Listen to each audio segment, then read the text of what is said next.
vem o problema, vem a dificuldade, o teu Deus, o nosso Deus é maior do que tudo. Amém? Você tem que crer nisso, porque só através da fé, o povo do Senhor, nós rompemos as barreiras pela fé. A Bíblia fala que é pela fé, não é pelos olhos naturais, porque os olhos naturais, a gente vai ver o que os olhos estão vendo, mas a gente tem que enxergar através da fé, e a fé fala que você vê aquilo que você não está vendo, e você já tem aquilo que você não tem. Amém? Então, Deus de poder, Deus de milagre, Deus que age na escuridão. Amém? Então, aqui, 2 Reis, capítulo 4, nós vamos hoje concluir aquela ministração que nós tivemos a semana passada, da liberação de milagres. Né? Então, fala no capítulo 4 que uma mulher, capítulo 4, versículo 8, que certo dia Eliseu foi a Sunem, onde uma mulher rica insistiu que ele fosse tomar uma refeição em sua casa. Depois disso, sempre que passava por ali, ele parava para uma refeição. Em vista disso, ela disse ao seu marido: sei que esse homem sempre vem aqui, é um santo homem de Deus. Vamos construir lá em cima para ele um quartinho de tijolos e colocar nele uma cama, uma mesa, uma cadeira e uma lamparina para ele. Assim, sempre que nos visitar, ele poderá ocupá-lo. Um dia, quando Eliseu chegou, subiu ao seu quarto, deitou-se e mandou o seu servo Geazi chamar a sunamita. Ele a chamou e, quando ela veio, Eliseu perguntou: ele a chamou e, quando ela veio, Eliseu mandou Geazi dizer-lhe: você teve todo o trabalho por nossa causa. O que podemos fazer por você? Quer que eu interceda por você junto ao rei ou ao comandante do exército? E ela respondeu: eu estou bem entre a minha própria gente. Mais tarde, Eliseu perguntou a Geazi o que se pode fazer por ela. E ele respondeu: bem, ela não tem filhos e seu marido é idoso.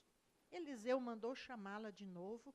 Geazi a chamou. Quando ela veio à porta, ele disse: por volta dessa época, no ano que vem, você estará com um filho nos braços. Ela contestou: não, meu senhor, não iludas as tuas servas, ó homem de Deus. Mas como Eliseu lhe dissera, a mulher engravidou no ano seguinte, por volta daquela mesma época, ela deu à luz a um filho. Né? Então, nós ministramos, Deus deu o filho para ela, ela alcançou o milagre, né? Que ela mais sonhava era o filho. Mas a palavra de Deus diz que aquele filho cresceu. E, de repente, o menino sentiu uma dor de cabeça, né? Falou com o pai, e o pai falou: leva para a mãe. Mas quando chegou lá, que ele ficou nos braços da mãe, a Bíblia fala que até o meio-dia aquela criança morreu. Mas o que me chama a atenção é a tranquilidade daquela mulher, tranquilidade e confiança. Né? Ela colocou ele num quartinho dormindo, deitado lá, não dormindo, ele estava morto, né? E foi atrás do homem de Deus. Lembra que nós falamos que quando você precisar do seu milagre, da sua bênção, ou que você tiver com problema, que o melhor lugar para você procurar é a casa de Deus. Lembra que falamos para você não ficar comentando os seus problemas, às vezes, com vizinho, parentes. Por quê? Porque nem todo mundo está na mesma visão espiritual que você. Nem todo mundo quer o seu bem. Se todo mundo pensasse como nós, quisesse o bem das pessoas, você podia falar para todo mundo. Então, quando você está com problema, qual que é o melhor lugar para você? A casa de Deus. É aonde você vai buscar ajuda, é aonde você vai buscar o socorro de Deus para os seus problemas, para as suas dificuldades. Né? Comentar seus problemas para quem? Para um homem de Deus, uma mulher de Deus, alguém que vai orar junto com você e vai te incentivar para você conseguir o seu milagre. Né? E depois ela foi atrás do homem de Deus, chegando lá, ele quis mandar Geazi foi, pôs o bordão na cabeça do menino, não voltou. Ela falou: não, eu não saio daqui se você não for comigo. Então ela tinha aquela confiança no profeta, né? E a Bíblia fala que o profeta voltou com ela. Subiu ao quartinho, orou sobre aquela criança, e a criança espirrou 7 vezes e foi devolvida para a mãe com vida. Né? Ela falou: agora vejo que realmente você é homem de Deus, e agradeceu. Né? E nós falamos para vocês que muitas das vezes que nós alcançamos um milagre, e o diabo quer matar. Porque a palavra fala em João 10:10, que ele veio para matar, roubar e destruir. E às vezes quer matar, quer roubar o nosso milagre, mas o milagre que Deus te dá, o diabo não vai roubar. Amém?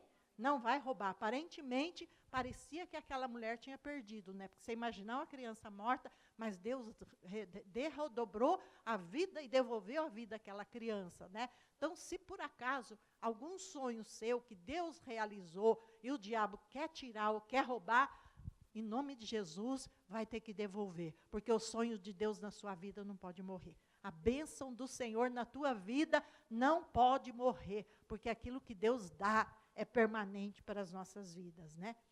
Aí nós vamos para o capítulo 8. Você vai ver o que Deus fez na vida dessa mulher. No capítulo 8, de 2 Reis. 2 Reis, capítulo 8. Então, Eliseu tinha prevenido a mãe do menino que ele havia ressuscitado: saia do país com a sua família e vai morar onde puder, pois o Senhor determinou para essa terra uma fome que durará 7 anos. A mulher seguiu o conselho do homem de Deus e partiu com a sua família. Passou 7 anos na terra dos filisteus. Ao final dos 7 anos, ela voltou a Israel e fez apelo ao rei para adquirir sua casa e sua propriedade. O versículo 5. Enquanto Geazi contava ao rei como Eliseu havia ressuscitado o menino, a própria mãe chegou para apresentar sua petição ao rei, a fim de readquirir sua casa e sua propriedade. Geazi exclamou: essa é a mulher, ó rei, meu senhor. Esse é o filho dela, a quem Eliseu ressuscitou. O rei pediu que ela contasse o ocorrido, e ela confirmou os fatos. E ele designou um oficial para cuidar do caso dela. Ele ordenou: devolva tudo que lhe pertencia, inclusive toda a renda das colheitas, desde o dia que ela partiu do país até hoje. Olha que grande bênção. Então, você vê aquela mulher, né, desejo do coração dela, em reconhecimento de uma pessoa de Deus, dela fazer uma plantação, uma semeadura, desatou um milagre. Mas não foi só um milagre sobre ela, né? Nós comentamos com vocês que ela, e pela palavra você já viu, ela era uma mulher rica. Tanto que quando ele chamou ela para perguntar o que ela precisava, ela falou: não preciso de nada. Estou bem, estou entre a minha família, estou tudo bem. Mesmo que ela não tivesse filho, para ela também estava bem. Mas Deus queria muito mais, né? Aquela semeadura de bênção desatou o milagre sobre ela, né? Aí Deus deu o filho, o diabo veio e matou. Deus ressuscitou a criança para ela. Mas não foi só isso. Depois, Deus havia determinado sobre a terra de Israel 7 anos de fome. Mas Deus não deixou ela passar fome. Deus foi lá e avisou para ela: ó, sai daqui, porque haverá um tempo de fome. Então, Deus não só deu o milagre para ela, mas livrou ela também daquela fome que havia. E ela ficou 7 anos fora. Quando ela voltou, você viu pela leitura, não só recebeu a terra de volta, como ela recebeu também a renda das colheitas, né? Então, você vê que Deus cuidou dela o tempo todo. Você imaginar 7 anos de fome é muita coisa, mas ela não passou fome. Mas mesmo que ela não passou fome, a propriedade dela estava rendendo, e depois ela ainda recebeu os juros, tudo com correção monetária, de tudo aquilo que pertencia para ela, né? Então, aquela semeadura que ela fez, aquela bondade que ela fez para uma pessoa de Deus, desatou o milagre sobre ela, liberou um milagre sobrenatural sobre a vida dela, né? O milagre Deus faz, não é compra, você não vai comprar o milagre, né? Mas isso porque você vê que ninguém obrigou ela a fazer aquilo, ela teve aquele desejo de fazer aquela semeadura, né? E lembra que nós falamos, que nós lemos para vocês, que um copo d'água que você der para uma pessoa, por ele ser um discípulo de Cristo, você não fica sem o seu galardão. E lembra que nós lemos também em Mateus 24, que Jesus fala, né? Tive fome, não me deste de comer. Tive preso, não foste me visitar. Tive doente e você não me foi ver. Mas, Senhor, quando deixamos de fazer isso? Ele falou: quando deixaste de fazer a um dos meus pequeninos.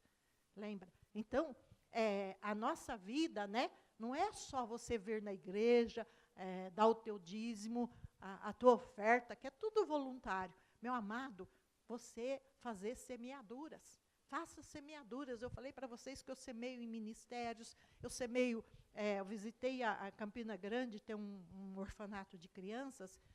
Sempre foi meu desejo de um dia ter um orfanato, né? Mas não para eu administrar. Deus me dá condições financeiras de eu manter um orfanato. E um trabalho muito bonito que eles fazem com aquelas crianças, né? Crianças assim de perigo mesmo, assim, que eles transformam a vida daquelas crianças, né? Então, eu coopero com aquele ministério todo mês, fazendo uma semeadura. Não é grande coisa, porque o meu desejo era ter muito dinheiro que eu pudesse investir na vida daquelas crianças. Mas o pouco que eu semeio é uma semeadura que eu estou fazendo. Ministérios de evangelismo que eu também faço, né? Então, o que Deus toca no seu coração, que você vai plantar, o que você vai fazer. A gente tem a cesta daqueles que estão desempregados, né? Todo mês também eu faço, eu trago, compro e trago, porque se Deus me dá as condições, eu posso abençoar outra pessoa. Então, tudo isso são plantações, e são bênçãos que vai atrair o milagre de Deus sobre a sua vida, porque a gente acha que é só dízimo e oferta, não. A palavra do Senhor fala que aquilo que nós fazemos para o Senhor não fica sem recompensa, né? Em Marcos, capítulo 14, vamos lá no Evangelho de Marcos, Novo Testamento, Mateus, Marcos, capítulo 14,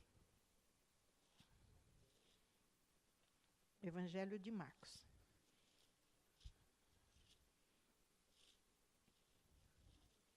Capítulo 14.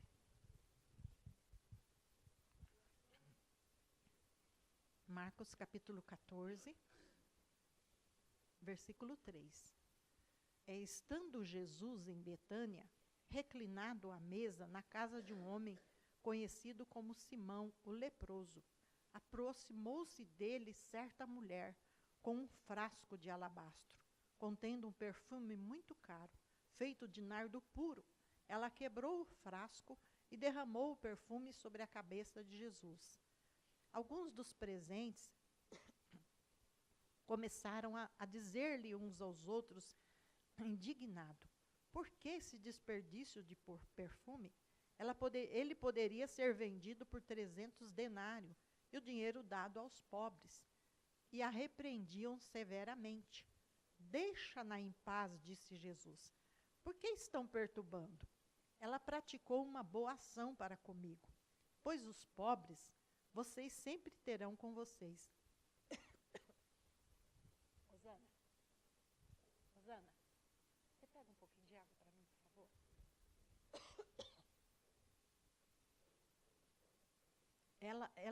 Ela fez o que pôde, derramou o perfume em meu corpo, antecipadamente preparando para o sepultamento.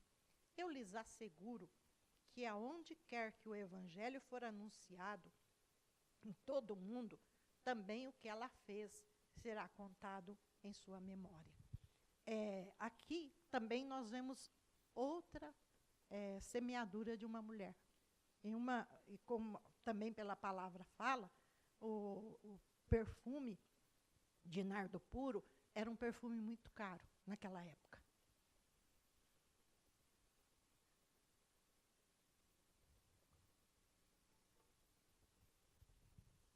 Era um perfume muito caro. Mas essa mulher, a Bíblia fala, e além de ser caro, era um tipo de vidro que não é como hoje, né? Se você quebrasse o vidro, né, tinha que usar todo o perfume, porque não dava para aproveitar mais. E pelo valor que falou ali, seria o valor de trabalho de um trabalhador de um ano. Seria um ano de trabalho de um trabalhador que recebia. Mas aquela mulher derramou sobre Jesus, né?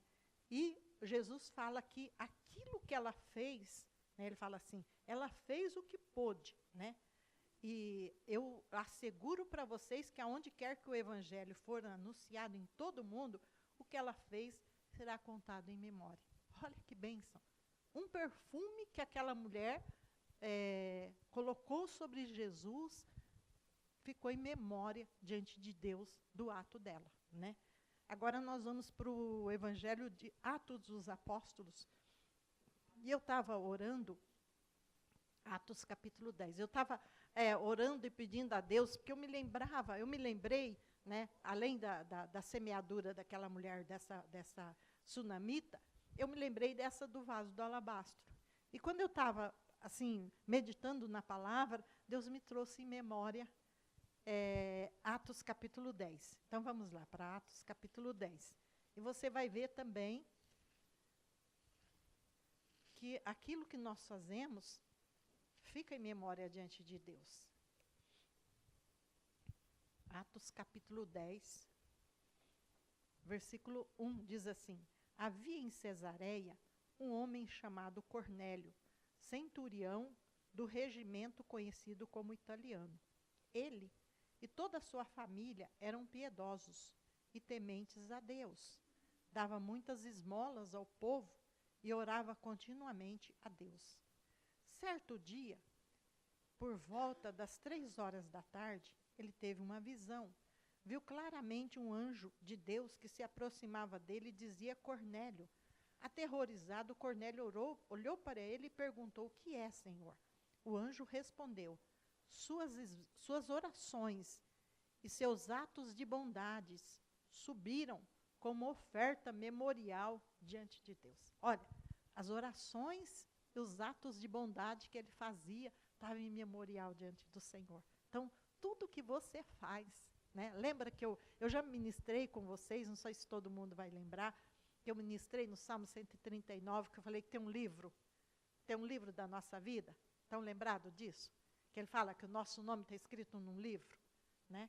Então, toda a nossa vida. E quando você aceita Jesus como Senhor e Salvador da sua vida, aí já é o livro da vida, é outro livro. E a palavra do Senhor fala no livro de Apocalipse que um dia serão abertos os livros. Ele fala, vai ser aberto outro livro, que é o livro da vida.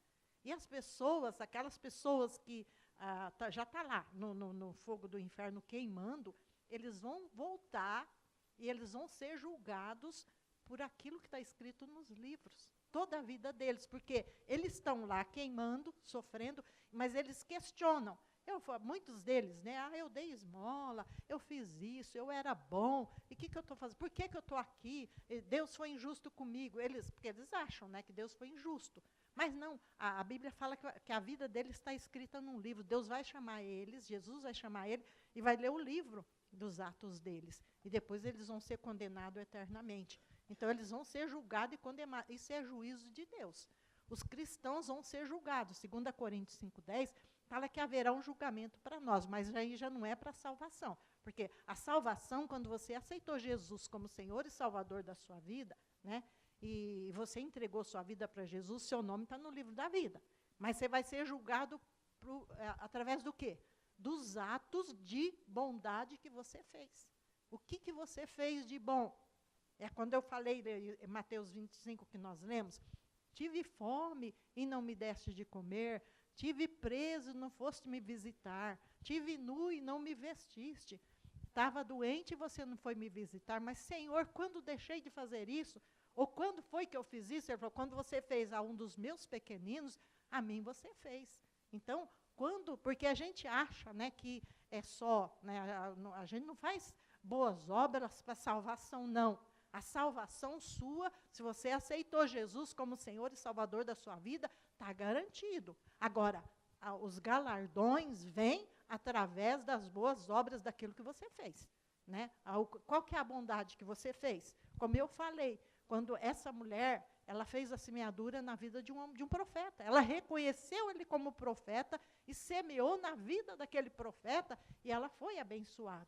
Ou quando você semeia na igreja, quando você semeia na cesta para ajudar as pessoas, né? Quando você faz algo, nós temos trabalho lá em Campina Grande, e esse trabalho, provavelmente, Deus um dia vai trazer para São Paulo também, eles fazem trabalhos com presidiários. Eles têm a escola Rema dentro, começou no presídio feminino, e agora já estão no presídio de homens também, porque eles estão vendo o resultado da transformação de Deus na vida daquelas mulheres, na vida daqueles homens que são transformados pela palavra, né? Então, é um trabalho também que eles fazem. Então, a Bíblia diz que, de Cornélio, as orações e os atos de bondade dele estava em memória diante do Senhor. Lá em Malaquias, capítulo 3. Malaquias é o último livro do Velho Testamento. Se você não achar, você acha o livro de Mateus e você volta um livro para trás. Acha o livro de Mateus, que é o Novo Testamento, e volta um livro para trás.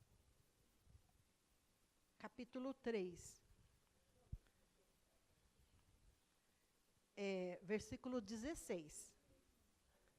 Versículo 16.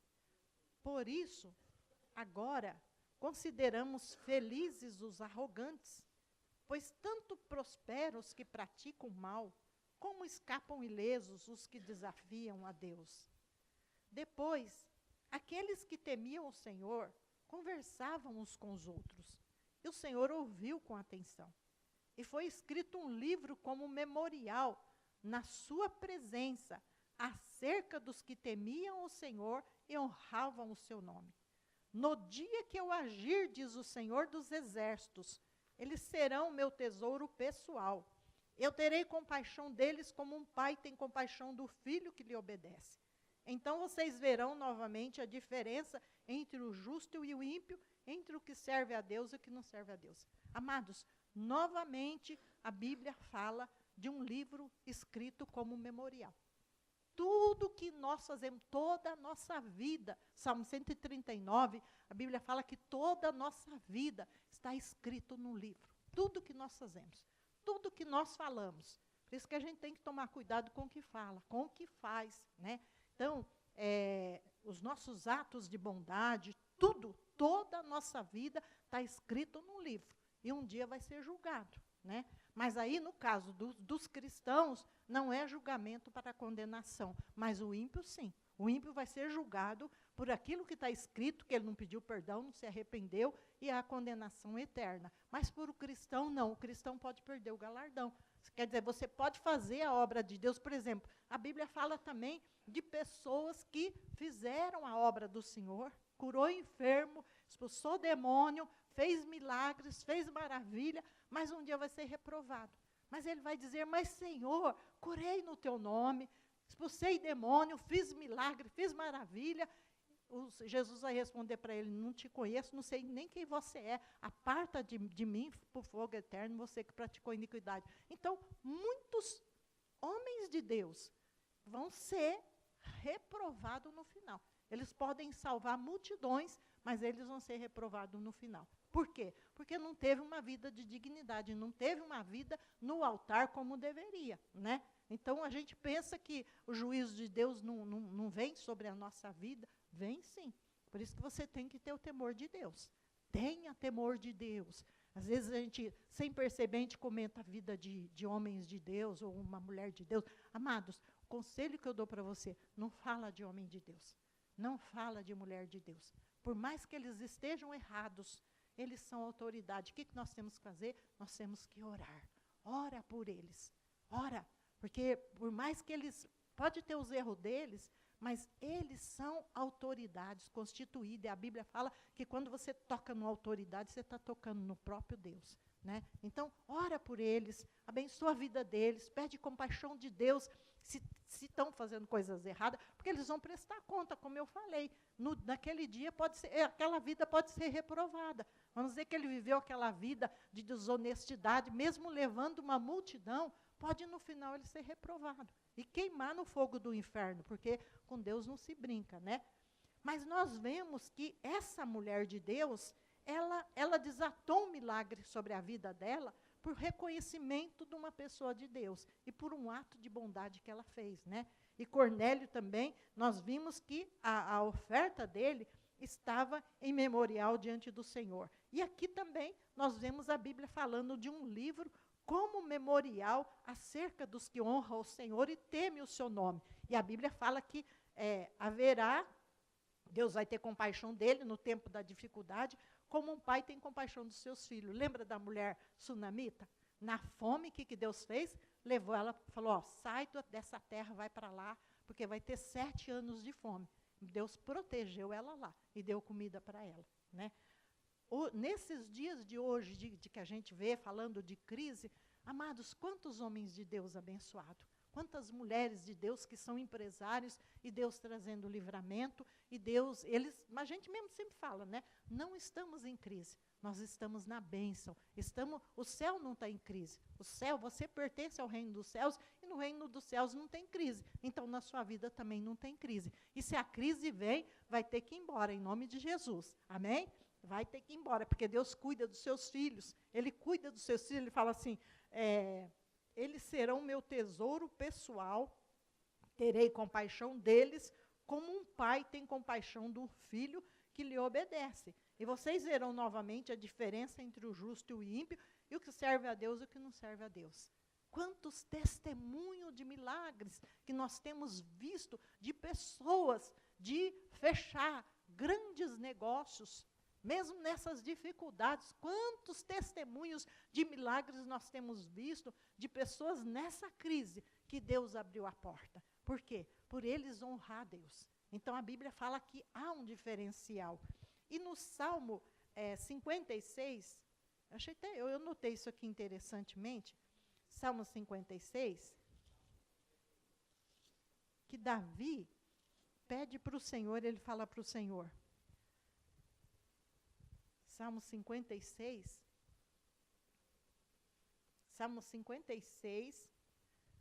o versículo 8, ele fala assim, registra tu mesmo o meu lamento, recolhe as minhas lágrimas em teu odre, acaso não estão anotadas em teu livro?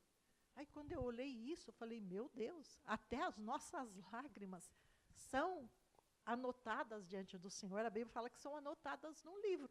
E lágrimas você derrama na aflição, na dor, na perda, né? Então, todos os seus problemas, suas dificuldades que você já passou e Deus te deu a vitória, meu amado, minha amada, está registrado lá, está registrado no teu livro, né?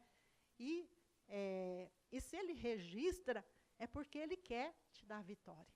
Então, você tem que crer que, em nome de Jesus, a porta está aberta para você. O teu milagre já chegou. O teu milagre já chegou, em nome de Jesus. Acredita nisso, né?